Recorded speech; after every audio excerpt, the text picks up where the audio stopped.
আচ্ছা, আজকের ভিডিওটাই আমার ফার্স্ট ভিডিও। প্রথমত আমি গ্রুপে অনেককেই দেখি যারা জিজ্ঞেস করে যে কীভাবে আমি আইএলটিএস এর প্রিপারেশনটা শুরু করব। তো সেই জন্যই আমার ভিডিওটা করা, যেহেতু আমরা অনেকেই জানি এটা খুবই খুবই সহজ একটা বিষয়। যারা অনেকে জানে তাদের জন্য না, যারা আসলে শুরু একদমই জানে না, নতুন, এটা শুধুমাত্র তাদের জন্য। মানে এক একজনের প্রিপারেশন স্টাইল এক এক রকম, আমি ফার্স্টেই বলি। আর আমি আমার থেকেই জাস্ট সাজেশনটা দিচ্ছি যে আমি এভাবে ফলো করেছি, আপনি চাইলে এভাবে ফলো করতে পারেন। এটা যদি আপনার জন্য হেল্পফুল হয় তাহলে আমি মানে খুশি হব আর কি, যে এই কাজ আমার একটা জিনিস, আমার একটা সাজেশন কারো কাজে লেগেছে সেরকম, সেই জন্য। তো প্রথমত যে কাজটা আপনার করা লাগবে সেটা হচ্ছে ক্যামব্রিজের বইগুলা কিনা লাগবে আইএলটিএস এর। তো কিরকম করে কিনবেন, আমি ধরেন এখন 2024, এই সময়ের জন্য হচ্ছে সবাই সাজেশন দেয় 11 থেকে 19 পর্যন্ত, 11 to 19 বুকসগুলো কেনার জন্য। আপনি চাইলে একটা বুকও কিনে দেখতে পারেন। একটা বইয়ের দাম আপনার হয়তো বা 45 থেকে 50 টাকার মতো পড়তে পারে, এর চেয়ে কমেও আপনি পেতে পারেন, আমি ইন জেনারেল বললাম। তো বই কিনে ফার্স্টে আপনি প্রথমে সবগুলোও কিনতে পারেন, চাইলে একটা থেকে শুরু করতে পারেন, যে একটা গিয়ে দিয়ে দেখি আমি কোন জায়গাটায় আছি সেটা। তো প্রথমে ওখান থেকে আপনি বই কেনার পরে ধরেন আপনি কিনলেন 18 এর লিসেনিং টেস্ট। একটা বইয়ের মধ্যে টোটাল 4টা টেস্ট থাকে, টেস্ট 1, টেস্ট 2, টেস্ট 3 টেস্ট, প্রত্যেকটা লিসেনিংয়ের 4টা, রিডিংয়ের 4টা, রাইটিংয়ের 4টা এবং স্পিকিংয়ের 4টা। তো সেইখান থেকে আমি বলবো না রাইটিং আর স্পিকিং ফার্স্টেই দিতে, এটার একটু ডিফারেন্ট ওয়েতে থিঙ্ক করতে হবে। সো এটা বাদ দিয়ে প্রথমে আপনি রিডিং এবং লিসনিংটা দেখতে পারেন, যে আপনি কোথায় আছেন বর্তমানে, মানে আপনি কেমন ইমপ্রুভ, মানে কোন কোন জায়গাটা আপনার ইমপ্রুভ করা লাগবে, কোনটা আপনার বেশি দেখা লাগবে, সেই জায়গাটা আপনি ডিসিশন মেকিং আপনাকে হেল্প করবে। তো আপনি অনেকেই বুঝবেন আমি বুঝবো কি করে, আচ্ছা বই কিনলাম, এক্সাম দিলাম, আমি কত মার্কস কত পাচ্ছি, সেটা কোন ব্যান্ড স্কোর, সেটা আপনি গুগলে সার্চ দিলে অনেকগুলো ওয়েবসাইটে যে কোনো জায়গায় যে আপনি লিখে সার্চ দিবেন হচ্ছে যে আইএলটিএস ব্যান্ড স্কোর, তো এটা আপনাকে দিয়ে দিবে যে এইরকম 36 to 37 পেলে 7.5 বা 8, এরকম একটা, ফর এক্সাম্পল এরকম একটা দিয়ে দিবে চার্টের মতো। সেই চার্টটা অনেকে প্রিন্ট আউট করে তাদের ডেস্কের সামনে রাখে, প্রতিদিন লেখা পরীক্ষা দেওয়ার সময় স্কোরটা দেখে নেয়, যে অনেকে আবার মেমোরাইজই করে ফেলে করতে করতে, যে আচ্ছা আমি জানি আমার স্কোরটা কত আসছে। সো আপনি আপনার স্পেসিফিক ব্যান্ড স্কোর যেটা আপনি চান করতে, সেটা আপনি করতে পারছেন কিনা সেটা দেখাতে ইম্পর্ট্যান্ট, যে আচ্ছা আমার স্কোর কি ইমপ্রুভ করা লাগবে, না আমি যেখানে আছি সেটা আমার জন্য যথেষ্ট, সেই ডিসিশনটা নিতেও হেল্প করবে। এরপরে মানে এটা হচ্ছে মক টেস্ট দেওয়া আর কি। আপনি কোনো, আমি বলছি না কোনো কোচিং সেন্টারে গিয়ে ফার্স্ট মক টেস্টটা দেওয়ার জন্য, আমি জাস্ট আপনার নিজের জায়গাটা, পজিশনটা বোঝার জন্য ক্যামব্রিজের বই থেকে যে কোনো একটা টেস্ট, আপনার পছন্দ মতো যে কোনো একটা বই, পছন্দ মতো যে কোনো একটা টেস্ট দেয়া, সেটার জন্য বললাম। এখন অনেকে বলতে পারে যে, অনেকে তো বলে বইগুলা 1-2 কিনতে হবে। ইট ডিপেন্ডস, এটার আসলে অনেকগুলো কথা। যেমন 2020-তে আপনি চাইলে 19 তখনও বের হয় না, 18 তখনও বের হয় নাই, তখন যে বইগুলো ছিল তখন প্রথম 9টা বই, মানে লেটেস্ট 9টা বই, সরি প্রথম না, লেটেস্ট 9টা বই সবসময় বলা হয় যে লেটেস্ট 9 to 10 বুকস আপনাকে সলভ করে যেতে, সেটা আপনি চাইলে করতে পারেন। তো করতে পারো, তো সবসময় আমি এটা 2024-এর জন্য বললাম। তো আপনি চাইলে ধরেন এটা 25-এ ভিডিওটা আপনি দেখছেন বা 26-এ দেখছেন, তখন আরেকটা নতুন বই চলে আসলো, তখন আপনি ভাবলেন যে আচ্ছা আমি 12 থেকে এতটা করি বা আমি 13 থেকে শুরু করি। এই বইগুলো মূলত ক্যামব্রিজ নিজেই পাবলিশ করে, ওদের আইএলটিএস এক্সামটা কেমন হয় সেটা বোঝানোর জন্য। এর চেয়ে ভালো বই আপনাকে কেউ দিতে পারবে না। তো এই বইগুলোর টেস্টগুলো খুবই ইম্পর্ট্যান্ট। আর অনেকে কী করে, ওই অ্যান্সার শিটগুলোও পাওয়া যায়, আপনি গুগলে সার্চ দিলে পাবেন, ওগুলো প্রিন্ট করে কতগুলো করে নিতে পারে। আর আমি প্রেফার করি একটা খাতার মধ্যে করা, মার্জিনকে দিয়ে দিয়ে, যেন হচ্ছে আমি প্রতিদিন দেখতে পারি আমার স্কোর কেমন আসছে। তো এরপরে হচ্ছে দ্বিতীয় কাজ যেটা আপনার করা লাগবে, ফার্স্ট আপনি বই কিনলেন, বই কেনার পর আপনি ব্যান্ড স্কোরও বুঝলেন, বুঝার পর আপনি একটা মক টেস্টও দিলেন, খুব ভালো কথা। সব আপনার ব্যান্ড স্কোর কেমন আসলো সেটাও আপনি বুঝলেন, সেটাও ভালো কথা। এরপর আপনাকে বুঝতে হবে যেটা যেটা মোস্ট ইম্পর্ট্যান্ট, আপনার মিস্টেক কোথায় হচ্ছে। অনেকের যেমন ধরেন মিস্টেক হয় হচ্ছে গিয়ে এমসিকিউ বেশি ভুল হচ্ছে, কেউ আবার স্পেলিং মিস্টেক করতেছে, কেউ আবার কোশ্চেন ধরতে পারতেছে না, আচ্ছা কোথা থেকে কোন প্যাসেজের কোন জায়গায় অ্যান্সারটা আছে। এটা আমি রিডিং এবং লিসেনিংয়ের জন্য বললাম। তারপরে অনেকে আছে এটা বুঝতে পারে না যে আমি কিভাবে বুঝবো যে লাইক এই এই কোশ্চেনটাই লিসনিংয়ের সময় এটাই পিক করতে হবে, এটাই অ্যান্সার। অনেকে 1 ওয়ার্ড 2 ওয়ার্ড দিলে, ধরেন 2 ওয়ার্ড লেখা আমার 2টা ওয়ার্ডই লিখতে হবে, এটা অনেক মনে করে। তো আপনি কোশ্চেন দেখার পর আপনার মিস্টেকগুলো নোট ডাউন করে রাখবেন, যে আমার এই জায়গাগুলো মিস্টেক হচ্ছে।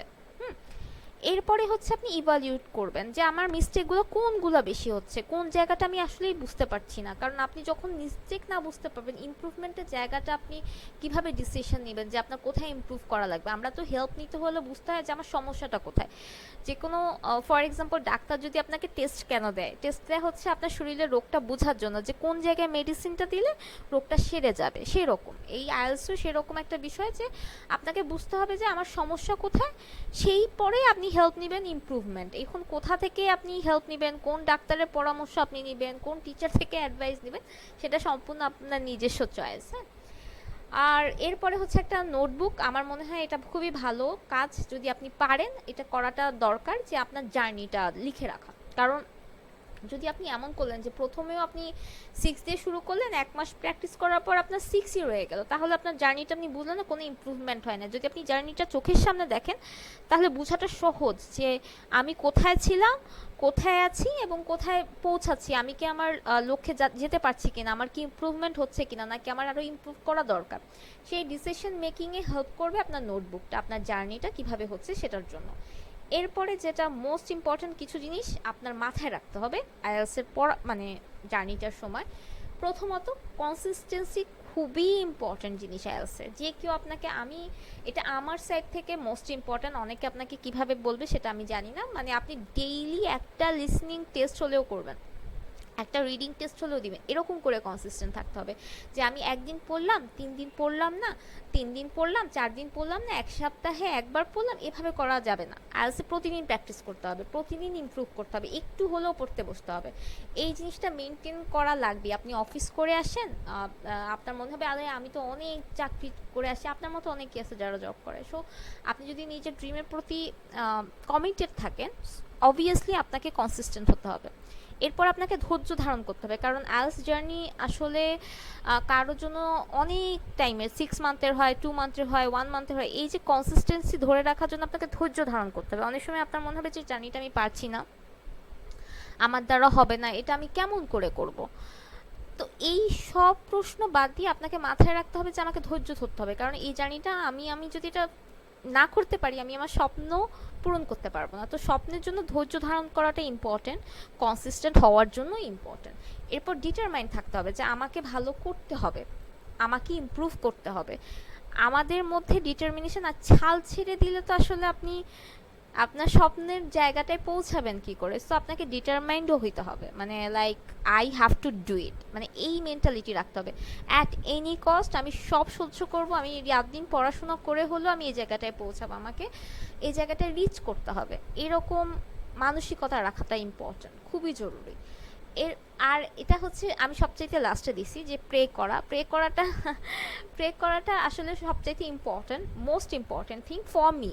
মানে আমি জানি না অন্য কেউ কীভাবে দেখে, আমি সবার জন্য বলছি না, যাদের ভালো লাগবে তারা হয়তো করবে, কিন্তু আমার কাছে মনে হয় কি যে প্রেটা কেন ইম্পর্ট্যান্ট, আপনি অনেক ভালো প্রিপারেশন নিচ্ছেন, হঠাৎ করে আইএলটিএসের ডেট যখন নিচ্ছেন তার আগে আপনি অসুস্থ হয়ে গেলেন, বা এক্সামের দিন আপনি নার্ভাস বেশি হয়ে গেলেন, হ্যাঁ, আপনি লিখতে পারছেন না, আপনার অসুস্থতা চলে আসলো, দেশের পরিস্থিতি যেমন সাময়িকভাবে খারাপ ছিল, তখন হচ্ছে অনেকে প্রিপারেশন খুব ভালো নিয়েছে, একটা গ্যাপের কারণে তাদের পরবর্তীতে কনসিস্টেন্সি আর থাকে নেই। এরপরে ধরুন 7 দিনে ইন্টারনেট নেই, কনসিস্টেন্সি থাকে না, এক্সাম ডেট চলে আসছে, হুট করে এক্সাম ডেট দিচ্ছে, পড়তে আর বসতে ইচ্ছা করে না, প্রিপারেশনটা খারাপ হয়ে গেল। সো অনেক কিছু এনভায়রনমেন্টের উপর ডিপেন্ড করে, আপনার ফ্যামিলি কন্ডিশনের উপর ডিপেন্ড করে, হঠাৎ করে আল্লাহ মাফ করুক বা ফ্যামিলি কেউ হয়তো বা একটু অসুস্থ হয়ে গেছে, কারো কোনো সমস্যা দেখা দিচ্ছে, কোথাও অন্য সময় আপনার হয়তো অফিসের কাজে একটা জায়গায় যাওয়া লাগছে, কোনো একটা ইম্পর্টেন্ট কাজ পড়ে গেছে, সেই কারণে আপনি পড়তে পারেন না। তো এই সব কিছু যেন না আসে, সুষ্ঠুভাবে যেন জিনিসটা শেষ হয়, সেটার জন্য প্রার্থনা খুবই জরুরি। প্রার্থনা হচ্ছে মোস্ট ইম্পর্টেন্ট। ফার্স্টে প্রে করা লাগে প্রতিদিনই, আমার মনে হয় যে চেয়ে নেওয়া লাগে, যে কোনো জিনিস তো আপনি এমনি দিয়ে পাবেন না, তো আমাদের সৃষ্টিকর্তার কাছে অবভিয়াসলি এটা চাওয়া উচিত। এইভাবেই আপনার জার্নিটা স্টার্ট করা যায়। আর আমি এটা খুবই শর্ট ভিডিও, আমি পেপার বেসড এক্সাম দিয়েছি, আমি পেপারের জন্য বললাম। টাইপিংয়ে যারা ভালো হয়তো তারা কম্পিউটার বেস দিবে, তাদের জন্য ডিফারেন্ট। আমি যখন কম্পিউটার বেস যদি দিই তখন হয়তো সেটা নিয়ে আপনাদেরকে অ্যাডভাইস দিতে পারি। আমি বলবো না advice, it's a like suggestion, you can follow if you want to. পরবর্তী ব্যাপার হচ্ছে আমি আবার একটু সামারাইজ করে দিচ্ছি, সরি। একটা হচ্ছে যে প্রথমত আপনাকে ক্যামব্রিজ বই কিনতে হবে। ক্যামব্রিজের বইগুলো আপনি প্রথমত একটা দিয়েও শুরু করতে পারেন বা পুরো সেট একসাথে কিনতে পারেন যেন একটু কম প্রাইসে পান। এরপরে কোথায় পাবেন সেটা হচ্ছে নীলক্ষেত আছে ঢাকার, আপনি যদি চিটাগং থাকেন তাহলে, বা আপনি যদি ঢাকার বাইরে থাকেন যে কোনো লাইব্রেরিতে আপনি বললেই তারা আপনাকে সেটটা দিয়ে দিবে এটা নির্দিষ্ট প্রাইসের মধ্যে। এরপরে ব্যান্ড স্কোরটা জানা, এটার জন্য গুগল, অবভিয়াসলি মক টেস্ট দেওয়ার জন্য আপনি একটা খাতা নিয়ে বসবেন বা প্রিন্ট আউট করে নেবেন অ্যান্সার শিটটা আপনি গুগল থেকে, দেন সেখানে এক্সাম দিতে বসে যাবেন। এর পরবর্তীটা হচ্ছে মিস্টেক ফাইন্ড করা, তারপর ওগুলো নোট ডাউন করা যে আমার কোন টাইপের মিস্টেকটা বেশি হয়, এরপরে কেন বেশি হচ্ছে। এরপরে প্রতিদিন হচ্ছে আপনি নোটবুক, আমার জার্নি, আমি আজকে লিসেনিংয়ে এত পেয়েছি, রিডিংয়ে এত পেয়েছি, সেই জার্নিটা কিপ ডাউন করে রাখা, নোট নোট করে রেখে দেওয়া। সেটার জন্য ডেট বসায় যে আমি এখান থেকে শুরু করেছি, 1 মাস বা 15 দিন হয়েছে আমার এই পরিস্থিতি, বর্তমানে আমি এই জায়গাটায় দাঁড়ানো। কারণ আপনি আপনার গন্তব্য, আপনি কোথায় যেতে চান সেটা বোঝার জন্য দরকার আপনি কতটা দূরত্ব পার করতে হবে, সেটার জন্য আপনার পজিশন জানাটা অনেক ইম্পর্টেন্ট, মোস্ট ইম্পর্টেন্ট থিং। আমি যদি নিজের পজিশনই বুঝতে না পারি আমি কোথায় যাচ্ছি, জার্নিটা আসলে কত দূর করতে হবে সেটা আমি বুঝতে পারবো না। সো নিজের অবস্থান জানাটা খুব দরকার যে কোনো জায়গায় পৌঁছানোর জন্য, যে আমি কতটুকু যেতে পারবো। আর নিজের চেয়ে বেশি নিজেকে কেউ ইভালুয়েট করতে পারে না, আপনার চেয়ে বেশি আপনাকে কেউ জানবে না। আপনি কিভাবে নিজেকে ইমপ্রুভ করতে পারেন, আপনার প্রবলেম কোথায়, কোথায় সলভ করতে হবে, আমি সেটাই বলি। যেমন ধরেন আমি মনে হয় যে আমার যেই জায়গাটায় সমস্যা সেখানে আমার চেয়ে বেটার রোগের জায়গা মতো ওষুধ না পড়লে যেমন চিকিৎসা হয় না, তেমন ইমপ্রুভমেন্ট আমি কোথা থেকে করব, কিভাবে করব, সেটা আমার চেয়ে ভালো কেউ বুঝবে না যদি আমি সমস্যাটাই না বুঝি। তো সমস্যাটা বোঝাটা ফার্স্ট ইম্পর্ট্যান্ট, এবং সলভ করা। তারপরে আপনার জার্নির জন্য, আপনার যে জার্নিটা আপনি করবেন সেটার জন্য আপনার ইম্পর্ট্যান্ট হচ্ছে যে জায়গাটা বুঝে কতটুকু দূরত্ব আমাকে পার দিতে হবে, কতটা সময় আমার লাগতে পারে, সেটা ডিসিশন নেওয়াটা জন্য আপনার হেল্পফুল হবে যদি আপনি একটা নোটবুক কিপ করেন। আর কনসিস্টেন্সি দরকার, পেশেন্স দরকার, ডিটারমিনেশন দরকার, এবং অবভিয়াসলি প্রার্থনা দরকার। ওকে, থ্যাংক ইউ। নেক্সট ভিডিওতে হয়তো বা আরও অনেক কিছু নিয়ে ছোটো ছোটো টিপস দিব। আল্লাহ হাফেজ, বাই।